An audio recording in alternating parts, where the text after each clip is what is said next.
Yo, what's up, everybody? It's your boy CartoonTaj. Hope you guys having a lovely day. And today, man, we're gonna touch on the reaction side of my channel, and we're gonna react to the video by Swishout.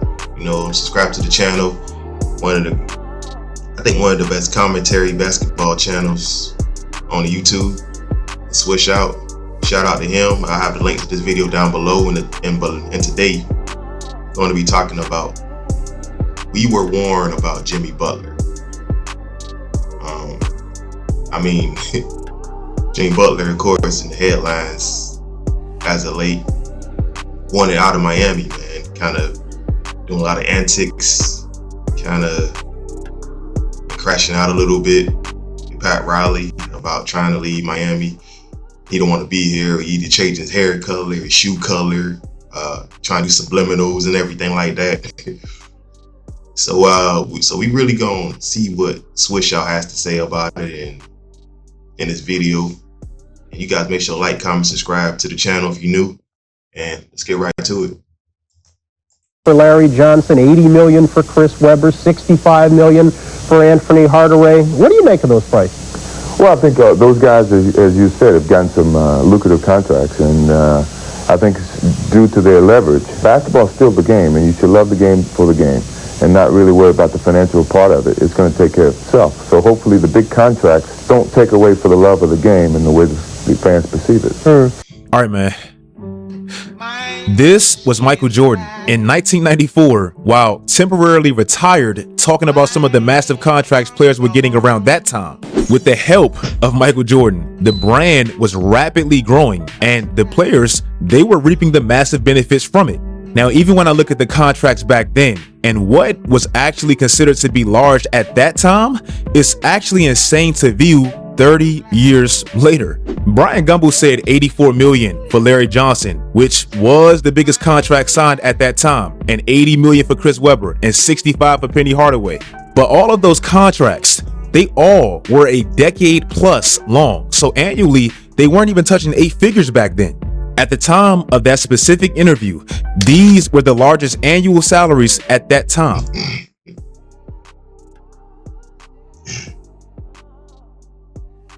I mean, you guys just look at this list, man. I mean, you got David Robinson, who was the highest paid player in the '94 in the league in NBA, $5.7 million a year. Buck Williams, 5.0. I would say the last guy on the bench, not the last guy on the bench, but probably the 7th man or 8th man rotation is making this amount. Possibly more now. That's insane how big the league had grown,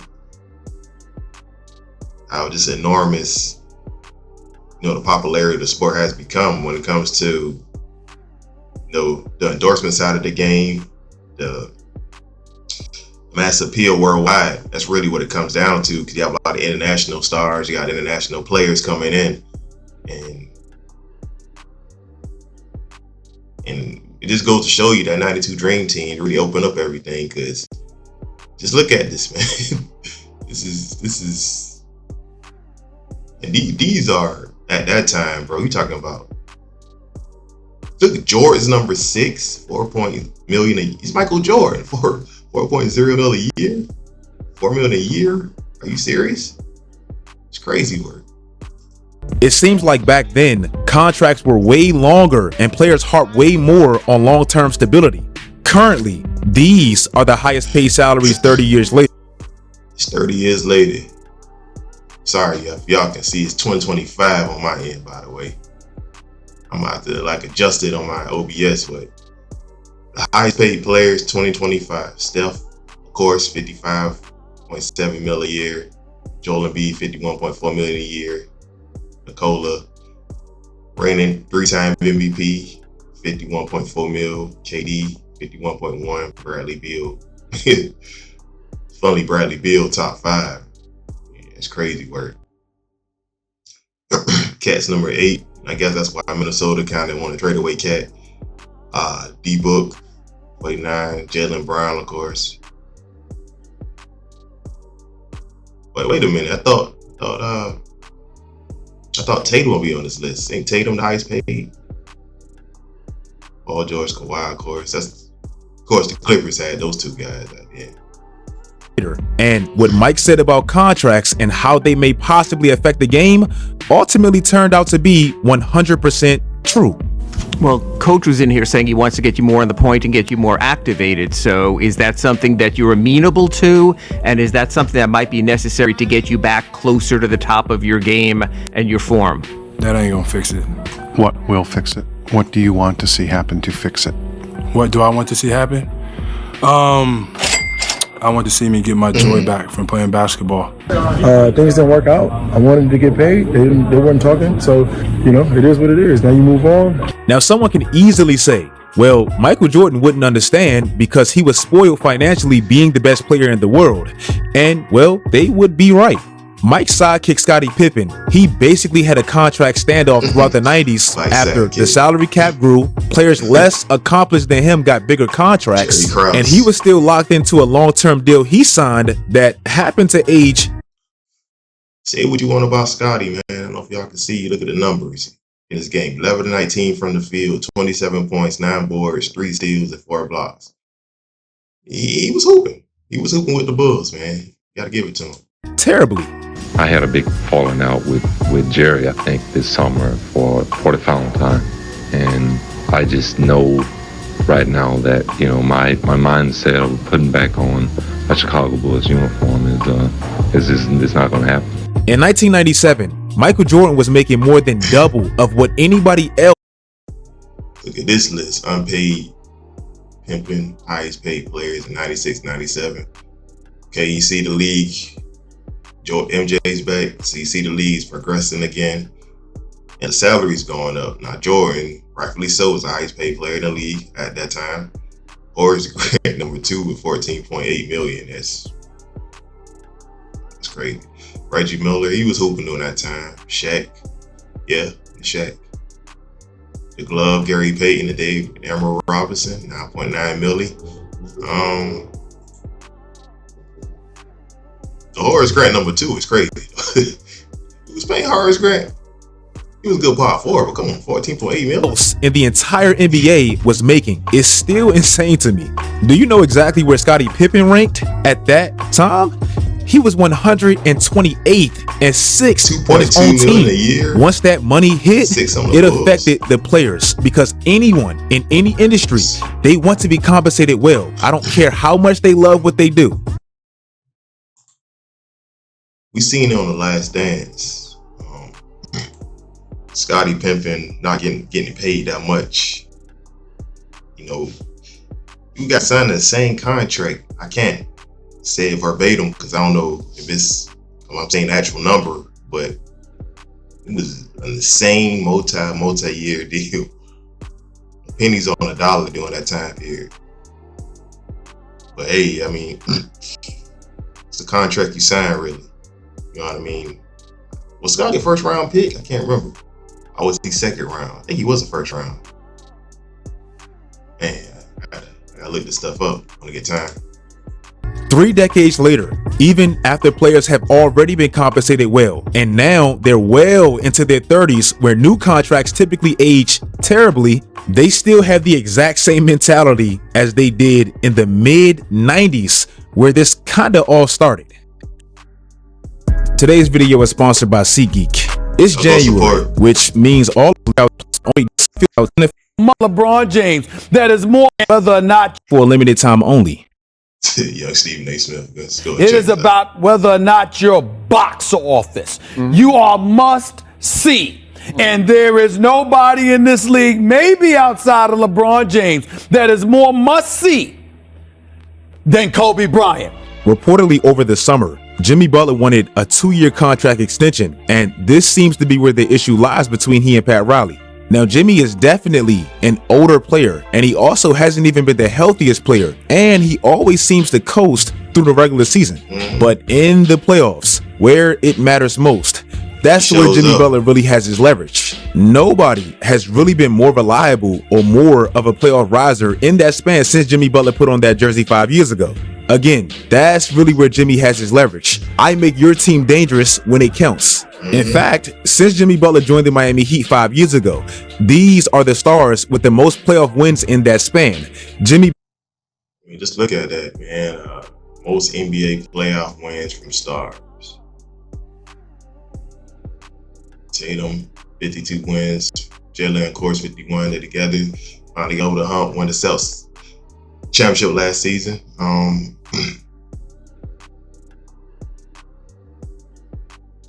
Jimmy's the only player on that list without a championship ring. Butler is top 5 on that list, and he's the only one without a championship. Yes, he misses playoff games, but when he plays, his team for the most part wins, even when they're not the most talented.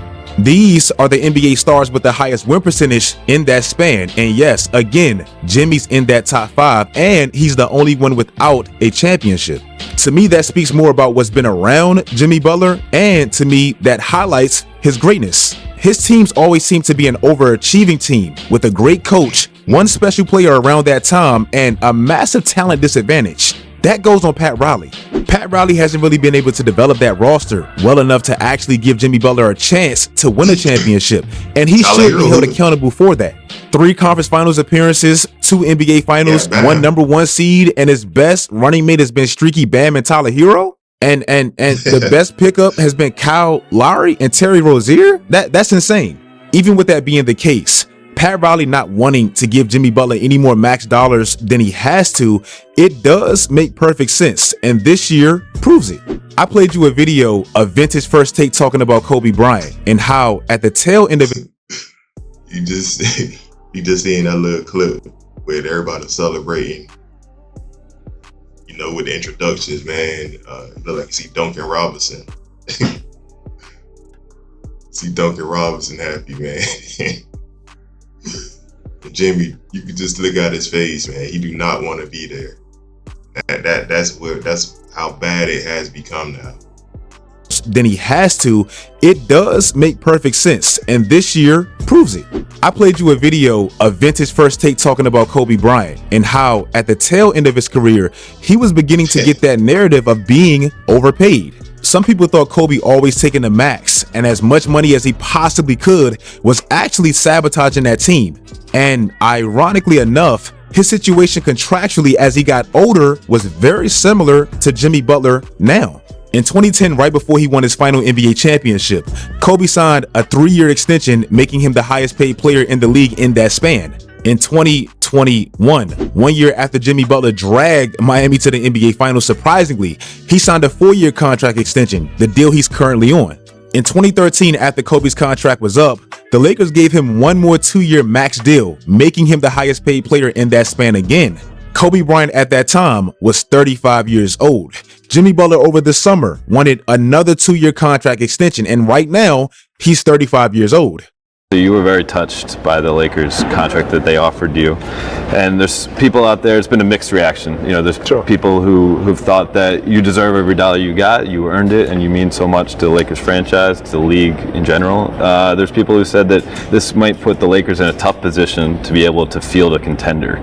What do you say to the doubters? We sat down and discussed this. I mean, this is something that was important to me, is being able to find the balance of something that's fair from a business perspective, as well as winning. Now, First Take was having that topic in the first place because the Lakers repeatedly make.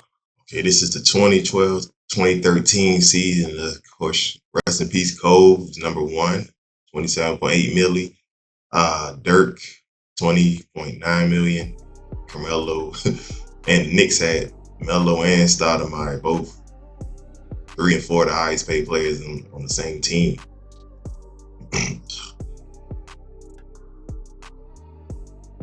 Okay, Joe Johnson. Wow, Joe Johnson, number 5. Okay.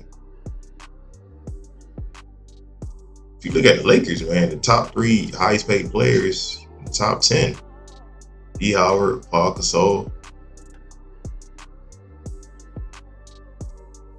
It's crazy how come that team ain't really got to the finals with that team. That's kind of crazy. Come to think of it again, that's kind of insane. Kobe the highest paid player, yet their team was steadily declining. In fact, if you look at the Lakers' seasons by year with Kobe on those two massive contracts, their winning percentile went down every single year. After he signed that last contract at 35, he immediately tore his Achilles, and his career from there was basically a celebratory thing.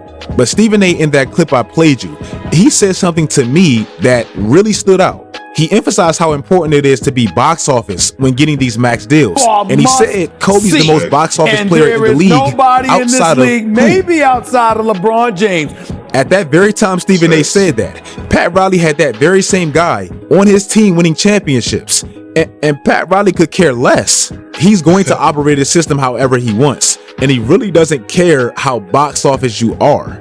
He was strict with Shaq directly after they won a championship, and he's one of the most box office players ever. He didn't really care about LeBron's mystique, and he never really bowed down to him at all. He let his homegrown homer, Dwayne Wade, walk. Pat Riley's most definitely not the Bus family, and for better or worse, he's very militant in his approach. With this Jimmy Butler situation and possibly paying him top dollars, even though he's not currently top dollar material, you could say Pat Riley is right, and he's being proven right this year.